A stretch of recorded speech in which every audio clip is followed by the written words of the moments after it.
जो विषय जो हमारा विषय है जैन दर्शन एंड मेंटल पीस। अब इसके लिए मैं अपनी जात आपको इतना समर्थ तो नहीं मानता हूँ कि मैं इतना गहन जैन दर्शन को अपनी वर्तमान समस्या के साथ सम ज्वाइन कर सकूं, पर एक प्रयास में जरूर करूंगा। बात ऐसी है कि आज पूरा विश्व अशांति से ग्रस्त है। हर एक देश की बॉर्डर भी अशांति से ग्रस्त है। पूरा देश आंतर युद्ध में समाविष्ट हो गया है। हर राज्य में, सोसाइटी में, हर फैमिली में और मानव मानव के बीच हर जगह अशांति का वातावरण है। मन में, सारे लोग के मन में अशांति फैल गई है। ऐसी सबसे कॉमन समस्या आज की अशांति है। और मैं ये सोच रहा था बहुत टाइम से कि ऐसी कोई बुक मिल जाए जहाँ जैन धर्म के जरिए शांति कैसे प्राप्त हो, हम सबके जीवन में कैसे शांति मिल सके, उसके लिए मैं कोशिश करता था। मैं कुछ मुनिराज को मिला, कुछ पंडितों को मिला, विद्वानों को मिला, लेकिन कहीं से ऐसी कोई रेफरेंस किताब जो कम्प्लीटली ये सब्जेक्ट के ऊपर लिखी गई है ऐसी मिली नहीं। और ऐसे कुछ ज्यादा आर्टिकल भी वर्तमान संदर्भ में नहीं मिले मुझे। तो मुझे लगा कि थोड़ा प्रयास किया जाए, और आप सब मेरे से काफी विद्वान है, मैं जानता हूँ। इसलिए मेरा ये विनम्र प्रयास है उसको, तो मेरी त्रुटियां जो है नजरअंदाज करना। और इसका हेतु ये है कि आप उसमें जुड़ जाए और कुछ मुझे सुझाव दे, कुछ ऐड करे, तो हम ऐसी कोई अच्छी किताब निकाल सके हमारे जेएस ग्रुप के जरिए कि जिसमें ये सब्जेक्ट को लेके अच्छी तरह से हम कुछ प्रधान विषय को कर सकते हैं। तो ये मेरा नम्र प्रयास है और इसमें आप सबकी मदद चाहिए। सबसे पहला स्टेटमेंट मैं ये कहूंगा कि हर एक आदमी को आज पीस चाहिए। कोई आदमी ऐसा नहीं कहता है कि मुझे अशांति चाहिए। सभी को शांति की जरूरत है, झंखना है। लेकिन ये समझना चाहिए कि if you want peace, we have to give peace first to others. If you want happiness, we have to give happiness to others. And there is no way to peace. Peace is the way. Peace खुद ही एक रास्ता है। अब एक सिद्धांत है अध्यात्म का कि जो जो चीजें बाजार में नहीं मिलती और अध्यात्म के क्षेत्र में, नैनो क्षेत्र में रहती है, जिसको क्वांटम के अंदर के क्षेत्र में कह सकते हैं, जिसको आप पीस कह सकते हो, सम्मान कह सकते हो, हैप्पीनेस, ब्लीस कह सकते हो, ऐसी बहुत सी चीजें हैं, प्रेम है, दया है, वो चीजें बाहर नहीं मिलती। वो अगर हमें खुद को चाहिए तो पहले हमें किसी को देनी पड़ती है, और किसी को देने से वो अपने पास हजारों गुणों करके मल्टीप्लाई करके आती है। वो अध्यात्म का बहुत सूक्ष्म सिद्धांत है। इसमें ये बात ये भी समझनी चाहिए कि अगर मैंने अनिल जी को पीस दिया तो जरूरी है कि मुझे पीस या सुख अनिल जी से आए। कोई और मुझे उसके सामने दे सकता है, वो भी अनंत, इन्फिनिट टाइम ज्यादा दे सकता है। और हम लोग ये भ्रमणा में रहते हैं कि मैंने एक्स वाई जेड को प्यार दिया, सुख दिया, तो हमें उससे मिलना चाहिए।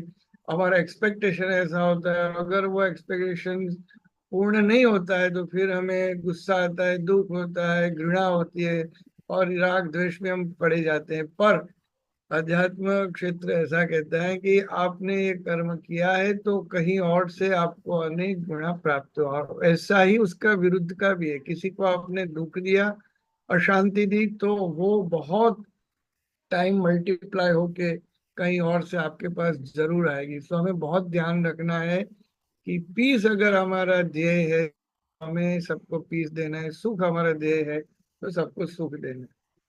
ये स्लाइड मोस्ट इम्पोर्टेंट है, उसके ऊपर मैं जरूर 10-15 मिनट देना चाहूंगा कि भगवान महावीर ने जो पाथ डिटेक्ट किया, उन्होंने केवल ज्ञान प्राप्त किया, उसके बाद उन्होंने मनुष्यों के उद्धार के लिए जो मोक्ष का मार्ग प्रणीत किया, उसमें उन्होंने बताया कि आप सम्यक दर्शन, सम्यक ज्ञान, सम्यक चारित्राणी मोक्ष मार्ग, वो मार्ग से जाने से मोक्ष मिल जाता है। सम्यक दर्शन, सम्यक ज्ञान, सम्यक चारित्र तो हम सबको बराबर पता है। पर मजे की और आश्चर्य की बात ये है कि वो मार्ग पे चलते चलते ऑटोमेटिकली शारीरिक सुख प्राप्त हो जाता है, मानसिक प्रसन्नता होने लगती है, चैतसिक सुख प्राप्त होता है और आध्यात्मिक शांति मिलती है। इसको ब्लिस में जो पीस और हैप्पीनेस कंबाइन होता है, वो आध्यात्मिक शांति ये मार्ग से मिलती है, और मोक्ष तो मिलता ही है। तो ये एक बहुत बड़ा जो जैन धर्म का प्रदान है कि उसमें सारी चीजें निहित है, बहुत ही वैज्ञानिक धर्म बना। हमारे सारे तीर्थंकरों का जो बेस है शांति है। अगम का ये सूत्र है कि तीर्थंकरों का जो मूल है, बेस है, वो पीस है। अब कोई पूछे कि भाई पीस कौन सी टाइप की होती है, तो भाई ग्लोबल पीस हो सकती है, social peace, family peace, internal peace, spiritual peace, वगैरह वगैरह बहुत से। और आज जो हम बात करने जा रहे हैं वो हमारी इंटरनल और हमारी खुद की स्पिरिचुअल शांति की बात से ज्यादा। We will not talk much on global, social, family, and national issues. So then the question comes, what is peace? शांति आखिर चीज क्या है? तो शांति इज एन इंटरनल स्टेट। तो यहाँ पे इसको डिफाइन करना बहुत मुश्किल है। कोई आपको पूछे कि गुड़ कैसा, स्वीट है, बताओ, तो वो तो टेस्ट करने से ही पता चलता है। वैसे शांति क्या है वो अनुभव से मालूम पड़ता है। फिर भी डिक्शनरी में वगैरह जो वर्ड्स है उसमें ऐसा बताया गया है कि it's an internal state where there is समत्व, there is balance, there is समरस, जहाँ कोई शोक नहीं है, डर नहीं है, क्षोभ नहीं है, चिंता नहीं है, फ्रस्ट्रेशन नहीं है, जहाँ कोई राग नहीं है, द्वेष नहीं है, कषाय नहीं। ये पीछे वाली तीन चीज आध्यात्मिक डेफिनेशन में आती है। और इसके साथ इनर जो साइलेंस बनता है, समरसता, समत्व और बैलेंस के साथ जो इनर साइलेंस बनता है, इसमें जो अंदर से जो ब्लीस का उद्भव होता है, इंटरनल प्रसन्नता जो होती है और शांति, इसको हम शांति कह सकते हैं। तो सवाल ये आता है कि why there is no peace. वो हम अब थोड़ी क्षण में देखेंगे कि हमारे, हम सबको सुख चाहिए, फिर भी सुख क्यों नहीं मिलता है, शांति चाहिए लेकिन शांति क्यों नहीं मिलती। तो उसका कारण अपना मन है, और मन उसका रियल कल्प्रिट है। उसके बारे में हम देखेंगे। अ, पर ये बात जरूर जाननी चाहिए कि हमारा अस्तित्व है वो तीन पार्ट में है, आत्मा, मन और शरीर। शरीर तो बिल्कुल निष्क्रिय और निर्जीव है, ऐसे देखा जाए तो आत्मा आएगा तभी उसमें जान आती है। तो शरीर में आपको, शरीर इज नॉट द कॉज। तो माइंड के पीछे आत्मा है। तो आत्मा तो हम सब जानते हैं, हमको सिखाया भी गया है कि वहाँ पूर्ण ज्ञान है, पूर्ण सुख है, पूर्ण वीर्य है, पूर्ण दर्शन है। वो अनंत ज्ञान दर्शन का जगह है, वहाँ पूर्ण शांति है। और तो अगर शरीर और आत्मा कारण नहीं है, तो बीच में जो पर्दा आ रहा है, मन, वो रियल कल्प्रिट है, और वो दुख का कारण है, अशांति का कारण। हम लोग ऐसा कहते हैं कि अशांति मुझे क्यों हुई, तो भाई बचपन में तो पढ़ने का जो लोड था उसकी वजह से मैं अशांत रहा। फिर पास हुआ तो फिर नौकरी धंधे की तलाश में मुझे बहुत भटकना पड़ा, अशांति हुई। शादी के चक्कर में अशांति हुई। फिर फैमिली रेस करते गए तो अशांति अशांति प्रश्न बढ़ते ही गए।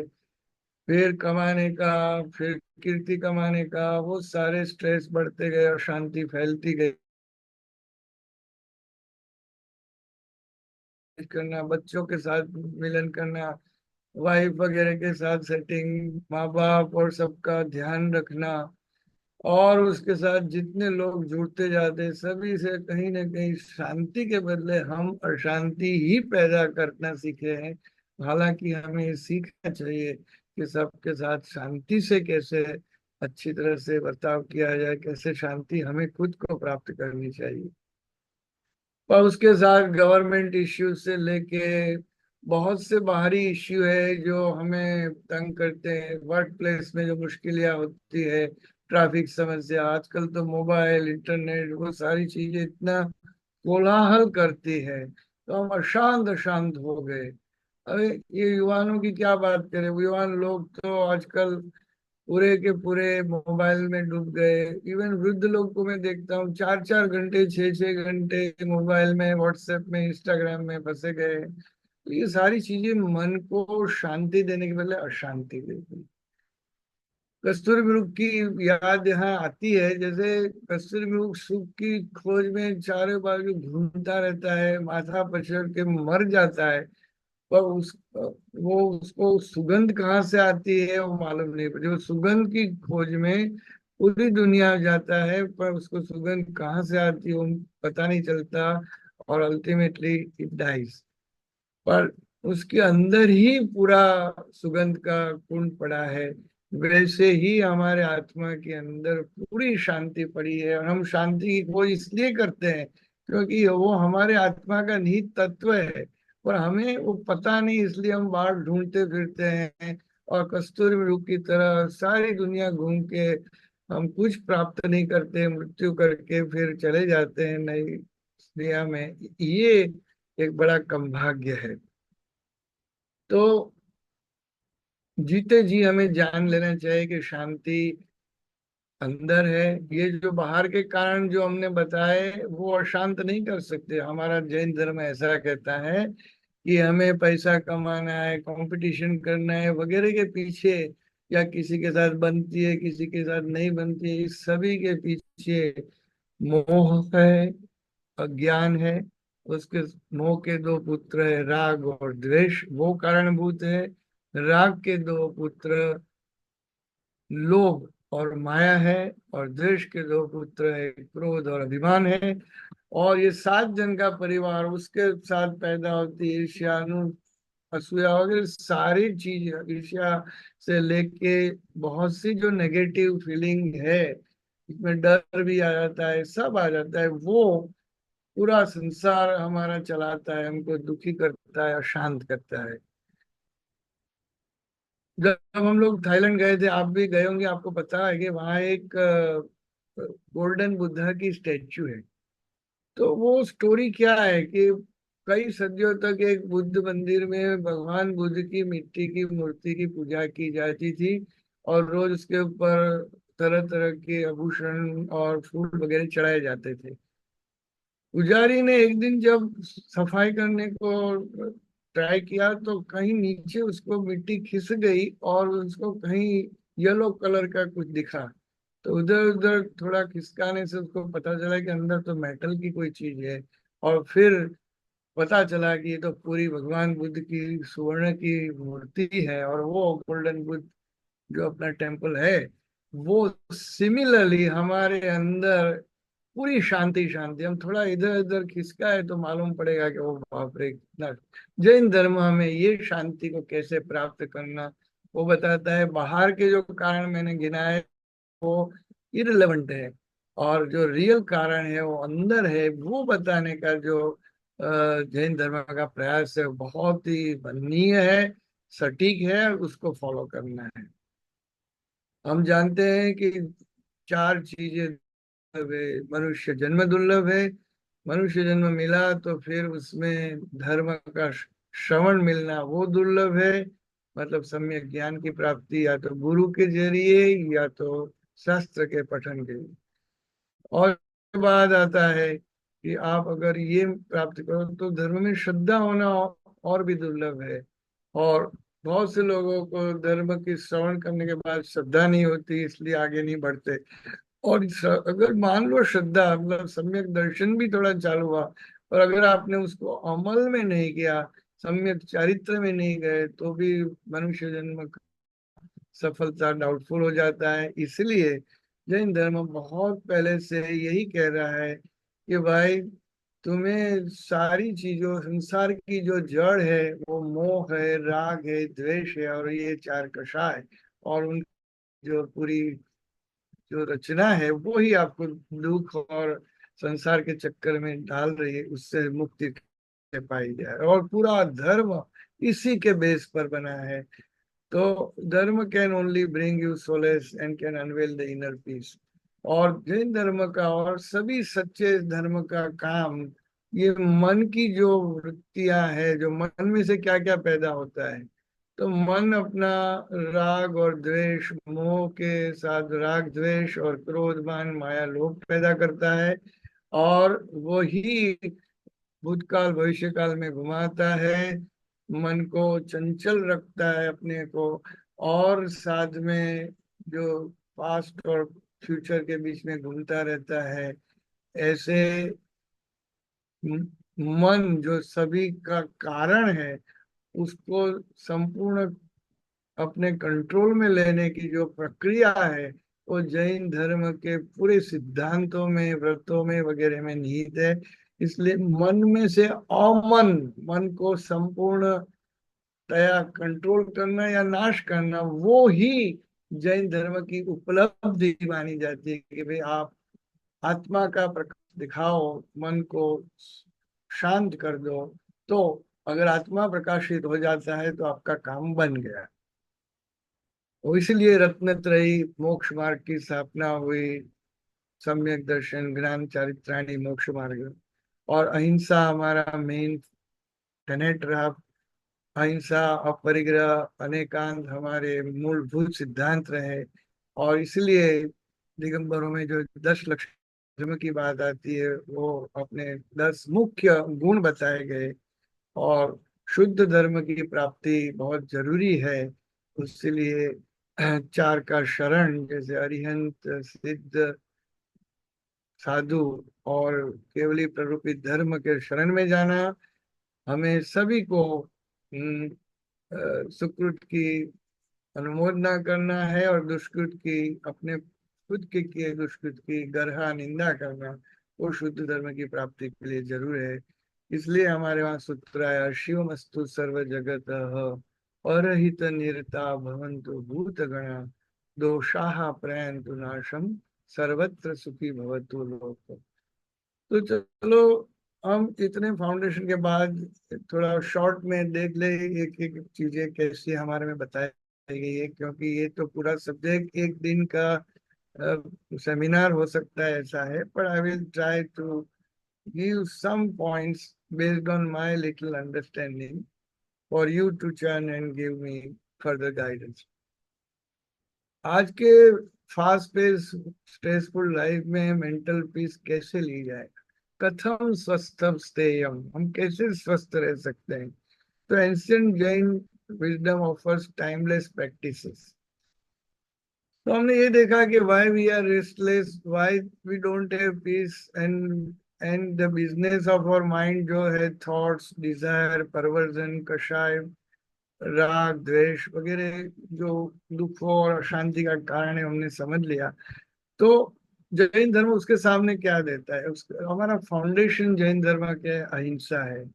उसके जो प्रिंसिपल है, उनकी जो मूल, जैसे जीव विचार, षड द्रव्य, नव तत्व, कर्मवाद, अनेकांतवाद वगैरह, जो उनके बेसिक प्रिंसिपल्स है, उनके जो 3 टेनेट जो हमने बताया, अहिंसा, परिग्रह, अनेकांत, जो श्रावक के 12 व्रत, अणु अणुव्रत कहते हैं, और मुनियों के जो होते हैं महाव्रत, 5 महाव्रत होते हैं उनके। फिर जो श्रावक की जो दिनचर्या बताई गई, मार्गानुसारी के लक्षण जो बताए गए, 12 टाइप के जो तप, जिसमें 6 बाह्य और 6 अभ्यंतर तप बताए गए, रत्न त्रय की साधना कैसे करनी वो जो बताया गया, और जैन धर्म में जो 4 पिलर धर्म के बताए गए, उसमें दान, शील, तप और भाव, कैसे उसको अपने जीवन में, अपने दैनिक दैनी में कैसे डाल देना, वो सब बताया गया है। बहुत विस्तार से वर्णन है। 10 लक्षण कौन से है उसकी बात जैन धर्म में बहुत अच्छी तरह से की गई है।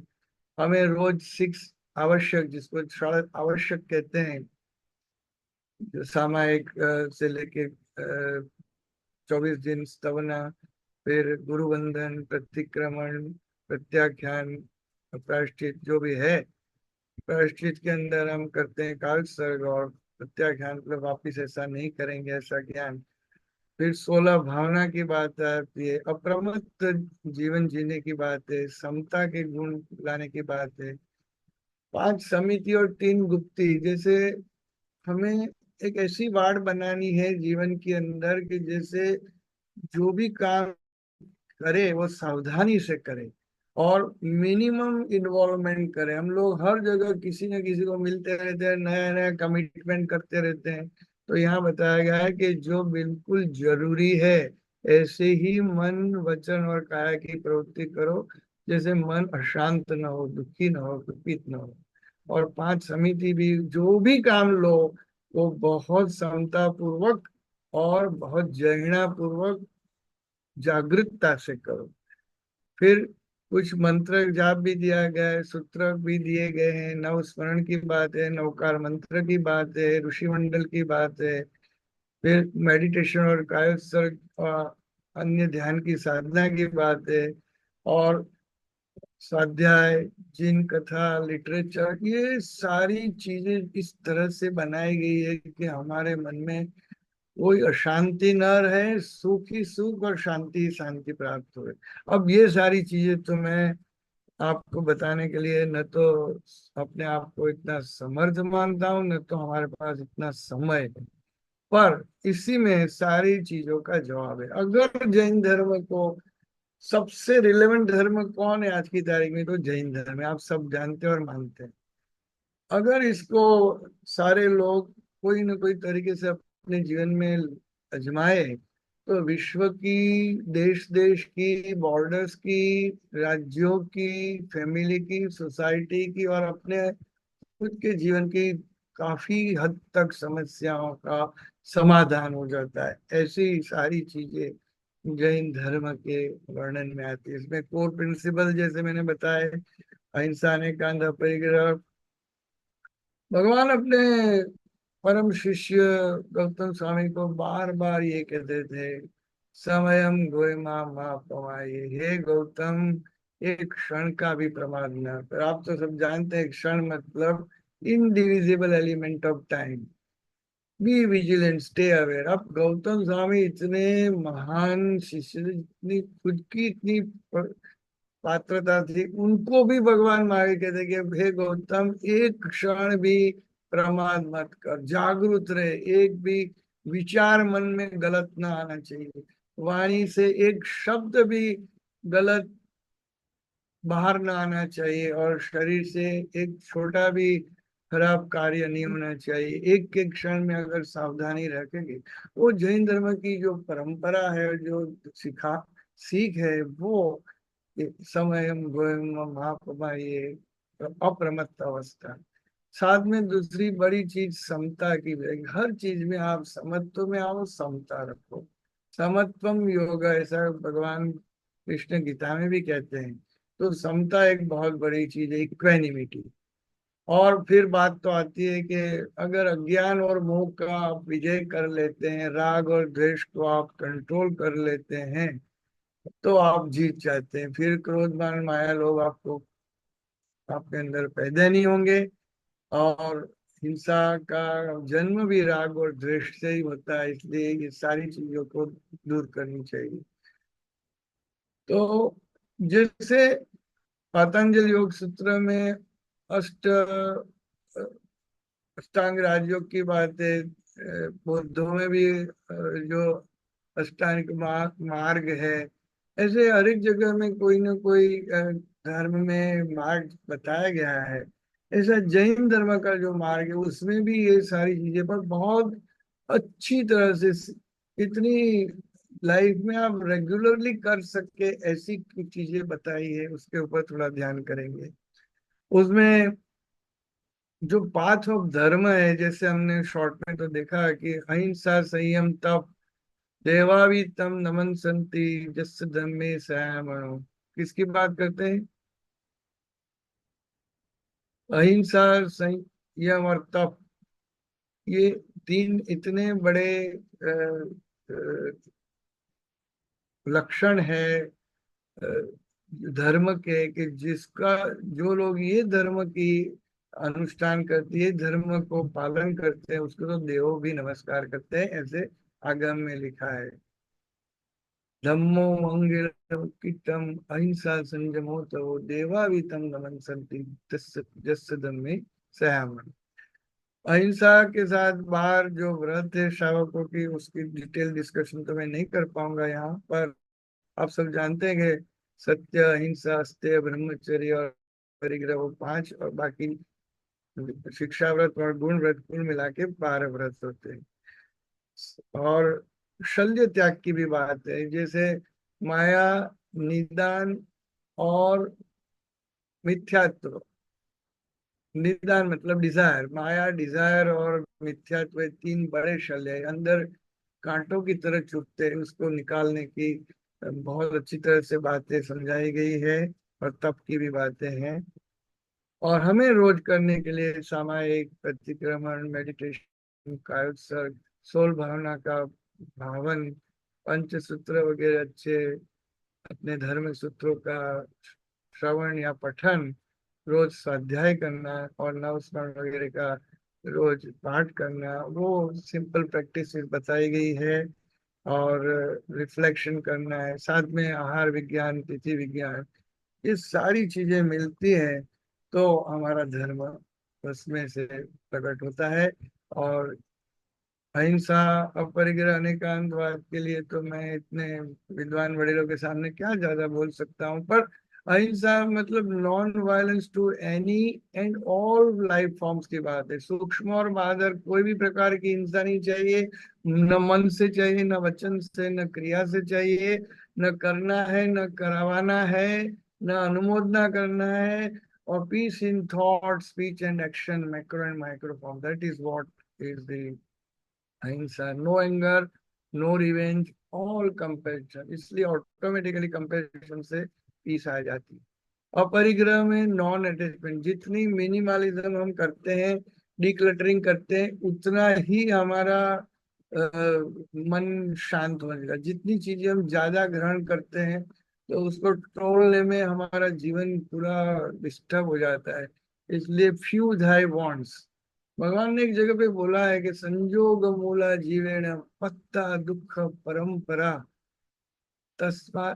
जैसे जितने भी संयोग हम पैदा करते हैं, मनुष्य के कांटेक्ट के या वस्तुओं के कांटेक्ट से या संबंधों से, ये जितना भी करते हैं वो दुखों की परंपरा ही सरता है। एक आदमी को तुमने एक्स्ट्रा जाना, तो उसके साथ कांटेक्ट होने से दुखों की एक परंपरा और बढ़ गई तुम्हारी। तो ये सारे संबंधों को मैं सर्व भावेन वोसिरेस, मैं सभी का त्याग, परित्याग करता हूँ, या तो उससे एटलीस्ट डिटैच हो जाता हूँ, वो सिखाते हैं। तो that is even not only for the items, it is for the relations and persons also, that is aparigraha. अपरिग्रह तो बहुत सूक्ष्म है। मन में जो वासना से लेके जो खराब वृत्ति वगैरह आती है, वो भी एक प्रकार का आंतरिक परिग्रह है, ऐसा बताया गया है। अनेकांतवाद के बारे में तो क्या बताया जाए, non absolutism, multiple perspective creates openness to view points. So अहिंसा में do not injure, abuse, oppress, enslave, insult, torment, torture और किल एनी क्रीचर और living being, and that brings like practicing non-toxic communication relationship, non attachment, non possession की बात है। इसमें practice of learning to detach oneself from people, objects and moments,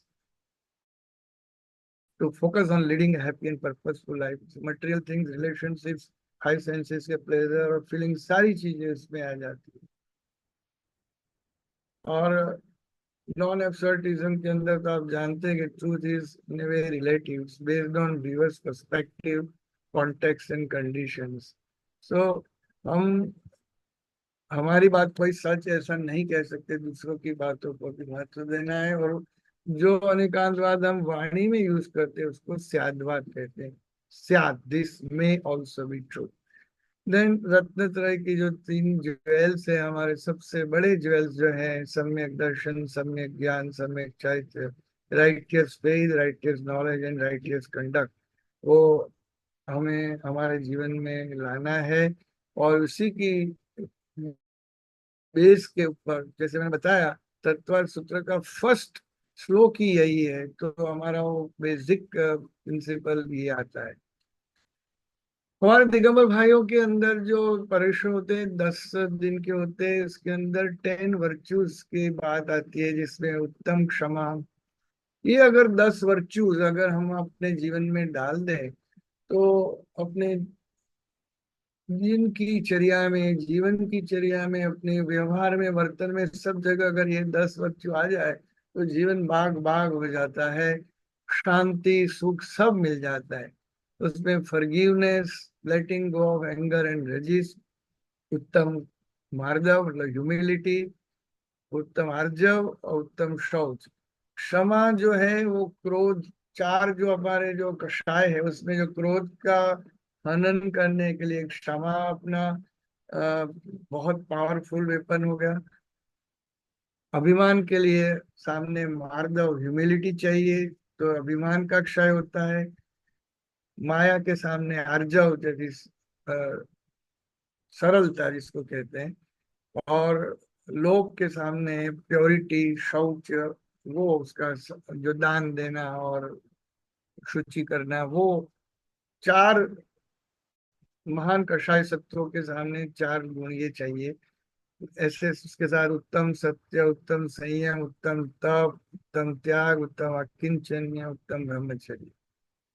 और अभी मैंने बात बात में बताया कि जो शुद्ध धर्म के लिए चार शरण, और सकृत की अनुमोदना और दुष्कृत की ग्रह।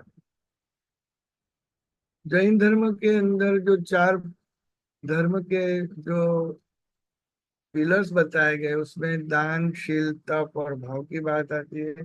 दान इज सेल्फलेस गिविंग, वो चाहे अभय दान हो, शस्त्र दान हो, वस्त्र दान हो, मेडिकल हो, या औषध दान हो, या आजकल तो अंग दान, ब्लड डोनेशन वगैरह भी है, या किसी को अपना अच्छा समय दो, उसके ऊपर ध्यान दो, दैट इज व्हाट इज दान।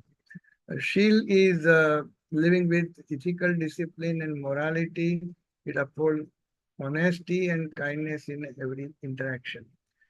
ऐसे पिनांस उसके बाद आगे थोड़ी क्षण में लेंगे। और भाव, so practice of discipline to overcome desires and mental restlessness. That is why tap is required, and bhav is pure intention. Act with sincerity and compassion, and check your motive before whatever you do. और दान, पूजा, भक्ति से आपका भाव बढ़ता है। मन प्रसन्नता में थी पूज्य माने जिनेश्वरे, भगवान की पूजा करने से भी मन में प्रसन्नता आ जाती है। अब बात आई तप की, तो आगे बढ़ते हैं। तो जैन धर्म में नेक्स्ट लेवल जो अपना शुद्धि, प्योरिफिकेशन, चित्त शुद्धि का आता है, जिससे आपको मन की शांति मिल सकती है, वो है एक्सटर्नल तप और इंटरनल तप।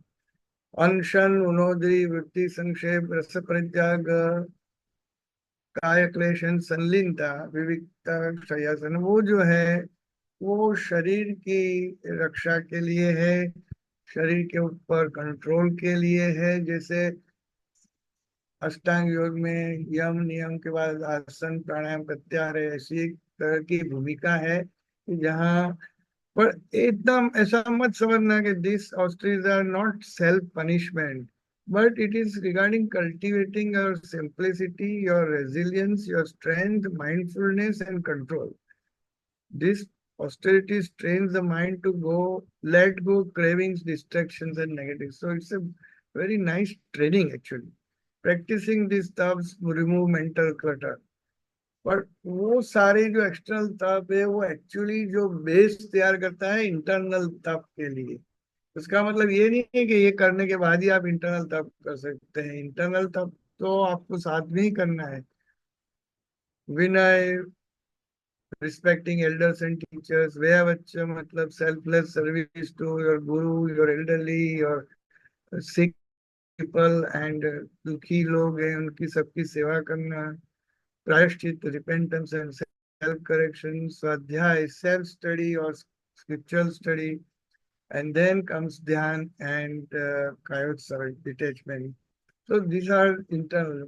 इंटरनल तब सबसे पावरफुल है कर्म क्षय के लिए, कषाय के नाश के लिए, आत्मा की शांति के लिए, मन को प्रसन्न करने के लिए, सभी के लिए तप चाहिए। पर उसमें थोड़ा बेस एक्सटर्नल तप समझ के किया जाए, उसके साथ स्वाध्याय नहीं है तो एक्सटर्नल तप एक बाल तप हो जाते हैं। एक्सटर्नल तप के साथ स्वाध्याय और समझ होनी जरूरी है। देखा देखी के लिए या बाह्य आडंबर के लिए वो नहीं करना है। इसको तैयार करके, शरीर को तैयार करके, मन को रिस्ट्रेन करके, फिर ओरिजिनल जो बात है वो अभ्यंतर तक की है, वो हमें ध्यान में रखना चाहिए। इसके बाद आवश्यक 6 आवश्यक की बात आती है, जिसमें सामायिक, 24 दिन स्तवना, फिर गुरुवंदन, प्रतिक्रमण, कायोत्सर्ग और प्रत्याख्यान की बात आती है। अगर समय परमिट करता तो उसमें थोड़ा मैं डेप्थ में जाना चाहता था, पर मैं जानता हूँ कि समय बहुत फास्ट जा रहा है। पर ये 6 आवश्यक शावकों का कर्तव्य है, इसलिए उसको आवश्यक कहा गया। रोज आपको प्रतिक्रमण करना है, उसके पहले सामायिक लेना होता है, इक्वेनिमिटी में आ जाना है, आप संसार से अब विरक्त हो गए। ये ध्यान रखा जाए कि सामायिक प्रतिक्रमण भगवान की पूजा भक्ति के टाइम, जो अ, नवंग की पूजा करते हैं वो टाइम, औषध के टाइम, कायोत्सर्ग के टाइम, वो सारे टाइम हम साधु के समकक्ष हो जाते हैं, क्योंकि हम संसार से विरक्त हो गए उस टाइम। कंप्लीटली हम आत्मा के साथ या परमात्मा के साथ है। और ये साधना हमको मन के जो दूषित विचार, विकार, जैसे बताए ना, डिजायर्स, इमोशंस, परवर्जन्स, कषाय, राग, द्वेष, ईगो, डिसीट, ये सारी चीजों से, ग्रेड और एंगर, सबसे दूर करने के लिए ये सामायिक की जरूरत है। फिर ईश्वर की 24 दिन की स्तवना करते हैं, गुरु वंदन करते हैं, विनय लाते हैं, और फिर प्रतिक्रमण करके हमारे दोषों को याद करके गुरु के सामने गर्हा करते हैं। अगर गुरु नहीं है तो अकेले में अपने आप के सामने निंदा करते हैं। और फिर प्रायश्चित रूम में हम कायोत्सर्ग मेडिटेशन में जाते हैं, और फिर प्रत्याख्यान करके हम नए व्रत लेते हैं। और इतना इतनी साधना करके हम शरीर को, मन को पवित्र और शुद्ध करेंगे, वो करते, वो आवश्यक की बात है। सबसे चाहिए, मेरा सब्जेक्ट है मेडिटेशन, और जैन ध्यान बहुत ही सूक्ष्म है। अमेरिका में जब जब जाता था जैना में, तो बार बार मुझे ये प्रश्न पूछते थे युवा लोग कि भाई, बुद्धिस्ट लोग में तो इतने मेडिटेशन की बात आती है, हमारे में क्यों मेडिटेशन नहीं है? मैं हंसता था, उनको जवाब देता कि भाई, जैन धर्म पूरा भाव धर्म है, विनय धर्म है, संयम धर्म है, सूक्ष्म धर्म है, और समता का धर्म है। उसमें हर क्षण में हमें मेडिटेशन में रहना है। समयम गोयमा महापमा, एक गोयम, एक क्षण का भी प्रमाद न कर, हर क्षण जागरूक हो, मेडिटेशन की ही भूमिका है।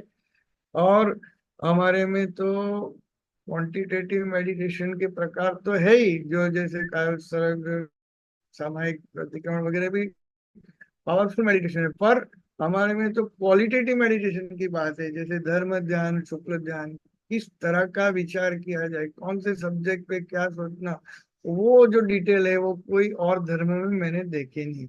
मतलब क्वालिटेटिव एंड क्वांटिटेटिव दोनों टाइप के मेडिटेशन की। क्वालिटेटिव के बाद क्वांटिटेटिव में देखें तो सामायिक और कायोत्सर्ग और सुपर मेडिटेशन अगर हम बराबर ध्यान से करें, सामायिक और प्रतिक्रमण के टाइम हम संसार की बातें सोचे, या कि बहु ये बर्तन जल गया या कोई आया, वो सामायिक नहीं है। सामायिक तो आत्मा के साथ आप जोड़े रहो, और बिल्कुल सम्यक दृष्टि से रहो, और समत्व से रहो।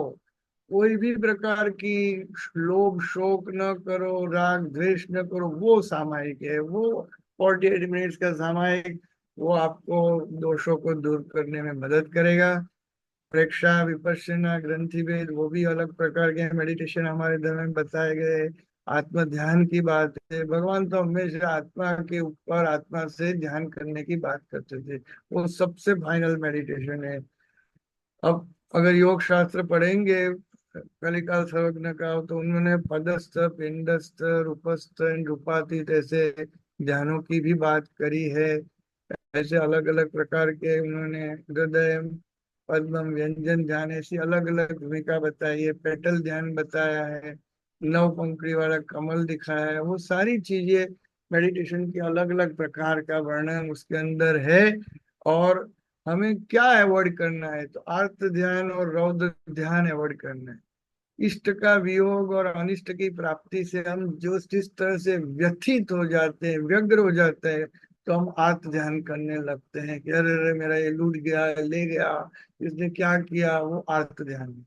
और रौद्र ध्यान, किसी ने हमारा बुरा किया तो हम उसका ये कर देंगे, उसका ऐसा वैर करेंगे, फलाना ठिकाना, वो वायलेंस वाले थॉट। सो इष्ट वियोग अनिष्ट प्राप्ति के सामने न आर्त ध्यान करना है, न किसी के सामने किसी ने आपका बिगाड़ा है तो रौद्र ध्यान करना है। पर उसके पहले धर्म ध्यान और शुक्ल ध्यान करना है, आत्मशुद्धि करना है, और contemplation about soul and experience करना है, वो जैन धर्म सिखाता है। इतनी सारी चीजें होने के बाद ये व्रत, ये आवश्यक, ये दस लक्षणा धर्म, रत्नत्रय की वगैरह साधना करते करते करते और मेडिटेशन करते करते आप जब ऊपर जाते हैं, तो इतना मन शुद्ध और पवित्र होने लगता है, जैसे कर्म निर्जरा बनती है। हमें समता टावर लिविंग बीइंग आती है, जिससे राग और द्वेष नहीं होता है। और समता टावर ऑब्जेक्ट्स आते हैं, इसलिए मोह और शोक नहीं होता है, न तो लोभ होता है। तो ये सामायिक और प्रतिक्रमण। एक चीज बताना चाहिए मुझे कि प्रतिक्रमण के अंदर तीन चीज होती है। जो प्रायश्चित जो आता है, वो पास्ट में किए गए कर्मों से मुक्ति पाने के लिए। विशुद्धि प्रेजेंट टेंस के लिए नहीं, क्योंकि हम प्रतिक्रमण में विशुद्ध रहते हैं, उसकी साधना है। और विशल्य मतलब हम भविष्य में ऐसा नहीं करेंगे, वो विशल्य है। तो सामायिक की बात आई, ध्यान की बात आई। और भगवान जो कहते थे कि क्षण का भी प्रमाद न करो, एक भी बुरा विचार भी मन में ना आना चाहिए, खराब शब्द भी आपकी वाणी से प्रकट नहीं होना चाहिए, और एक खराब कर्म नहीं करना चाहिए। तो उसके पीछे हम लोग अब तक समझते नहीं थे कि ये वाणी में या मन में कुछ आ गया तो वो कैसे वो कर्म का बंधन करता है। पर जब हमने स्पेक के प्रयोगों में देखा कि अगर आदमी को स्पेक मशीन में डाल के कोई ना कोई विचार करने को बोले, किसी को बोले कि भाई तू गुस्सा कर, किसी को बोले कि तू दया कर, किसी को बोले तू प्रेम की फीलिंग कर, किसी को बोले तू करुणा की भावना कर, तो हर समय ब्रेन के अलग अलग एरिया में ऐसे आणविक परिवर्तन होते हैं, एटॉमिक चेंजेस, जिससे रासायनिक प्रक्रिया होती है। और उसका you can map actually, and उसका जैसे क्रोध आया तो वो क्रोध वहां दिखता है, ऐसा नहीं है खाली। ये सीटी स्कैन एमआरआई में नहीं दिखता है, स्पेक्ट जैसे डायनेमिक स्टडी में स्पेक्ट, एफएमआरआई और पेट में दिखता है। जिसमें स्पेक्ट मतलब single photon emission computerize tomography, PET मतलब positron emission tomography, and fMRI functional MRI, तीन में ये दिखते हैं। तो उसके साथ एक क्रोध के विचार से सारे शरीर की पल्स, ब्लड प्रेशर, रेस्पिरेशन बिगड़ती है, हाथ पांव के अंदर तंग आता है, पेट के अंदर स्नायु फास्ट मूव करते हैं, इवन इम्यूनिटी बिगड़ सकती है। तो क्रोध का एक विचार आपके शरीर के 50 ट्रिलियन सेल्स को 5 × 13,000 ऐसे 50 ट्रिलियन सेल को डिस्टर्ब कर सकता है। और वो बाहर जाके रिकोशेट होके सारे वर्ल्ड में जाके सारे वर्ल्ड की व्यवस्था को कुछ न कुछ हद तक नैनो नैनो नैनो के नैनो के भाग के अंदर भी असर तो जरूर करता है। इसलिए भगवान बहुत सच कह रहे थे। आज हमको पता चलता है कि मन में एक भी दुष्ट विचार नहीं आना चाहिए, एक कुशब्द नहीं बोलना चाहिए, और एक थोड़ा भी खराब क्रिया नहीं करनी चाहिए। लास्ट पार्ट में आई टेक ओनली 5 मिनट्स, माफ करना, पर ये मेरा जो प्रेजेंटेशन उसमें मेडिटेशन की बात है। जो ब्रेन का जो एरिया है, प्री फ्रंटल लोब जिसको आगे का भाग कहते हैं, वहाँ मनुष्य का मनुष्यत्व प्रकट होता है। हमारी जो विचार की प्रक्रिया है, कम्युनिकेशन स्किल है, एग्जीक्यूटिव स्किल है, प्लानिंग की बात है, इंटेलिजेंस है, हायर मेमोरी है, लाफिंग वगैरह इमोशंस है, वो सारी चीजें, बिहेवियर, वो सारी चीजें यहाँ है जो अपने से नीचे वाले प्राणियों में विकसित नहीं है।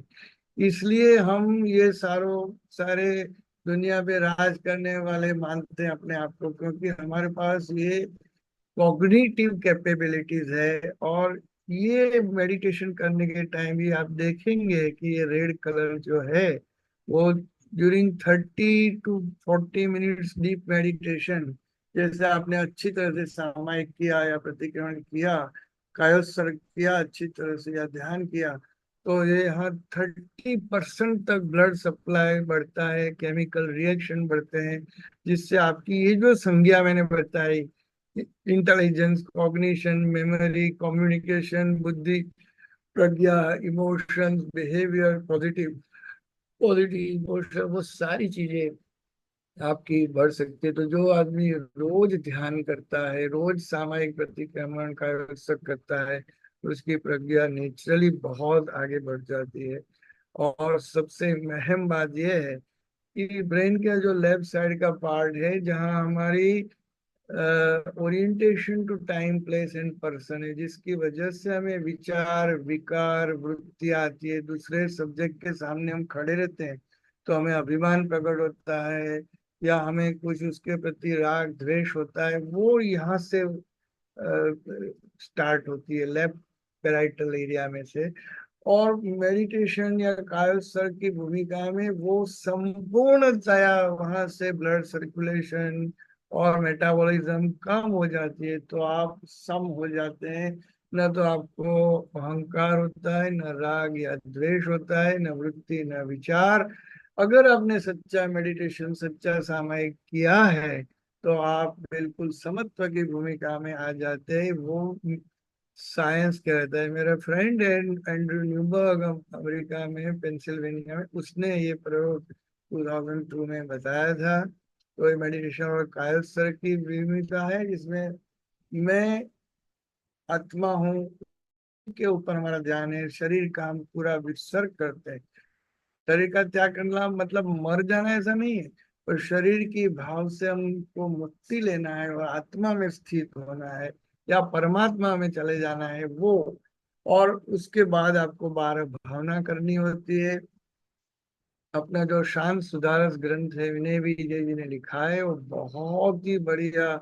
उसमें 12 मेन भावना और 4 अंतर बिहेवियर की भावना है, जिसमें अनित्य, शरण, संसार, एकत्व, अन्यत्व, अशुचि भावना, फिर आश्रम, संवर, निर्जरा, लोकसभा, बोधि दुर्लभ और धर्म भावना। क्या बढ़िया सोच है। मतलब ध्यान के बाद सीधा संसार में नहीं जाना है आपको, 16 भावना से अपने मन को प्रभावित करना है, जैसे सारे दिन तक ये ध्यान का असर रहे और ये भावनाओं में आप मग्न रहो। जैसे आप जो भी क्रियाएं करो, व्यापार हो, धंधा हो, कोई भी मिलना जुलना, सभी में आप एकदम समत्व में रहो। इसी मैत्री भावना, friendship toward all beings, promote joy in others virtues, करुणा, कंपैशन फॉर सफरिंग, एंड माध्यस्थ्य भावना, इक्वेनिमिटी। और फिर मैंने जैसे बताया 5 समिति और 3 गुप्ति। वैसे तो वो मुनिजन के लिए, लेकिन हमें भी यथाशक्ति 5 प्रकार की चीजों में बहुत जड़ना रखना है।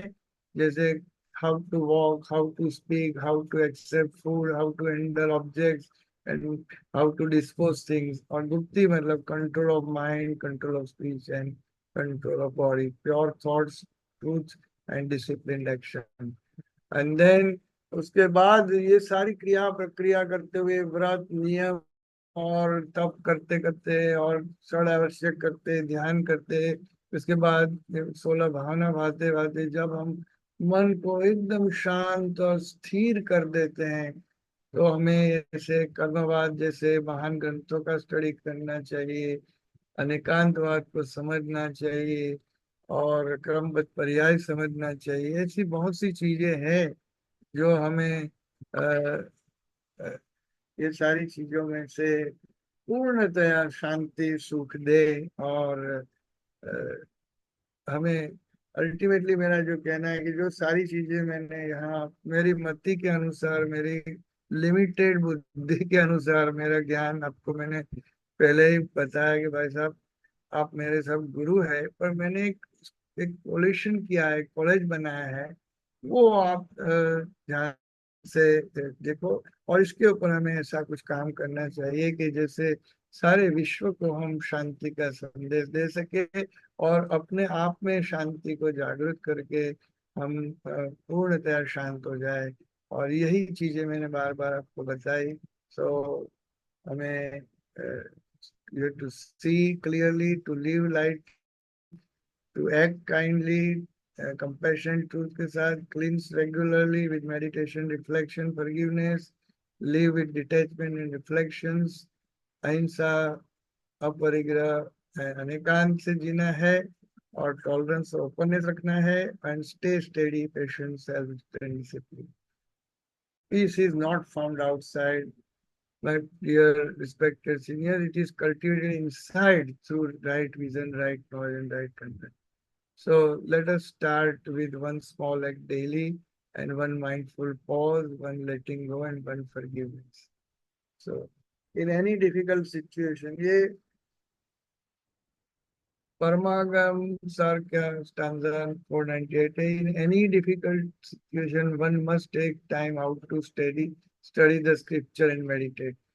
भगवान ने एक जगह बोला है कि स्वाध्याय के जैसा बड़ा तप एक भी नहीं, सारे तप में सबसे श्रेष्ठ स्वाध्याय बताया गया।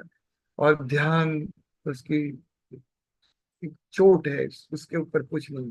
Because of the most precious human life will not last for, there can be very difficult situation life, like death of beloved relatives and losses, incurable disease, etc. But one must take time out to study the scripture and perform meditation. जय जिनेन्द्र, प्रणाम। मैं जिनेश्वर की आज्ञा के विरुद्ध या गुरुदेव की आज्ञा के विरुद्ध कुछ बोल गया तो इच्छा में क्रम क्षमा कर। जय जिनेन्द्र।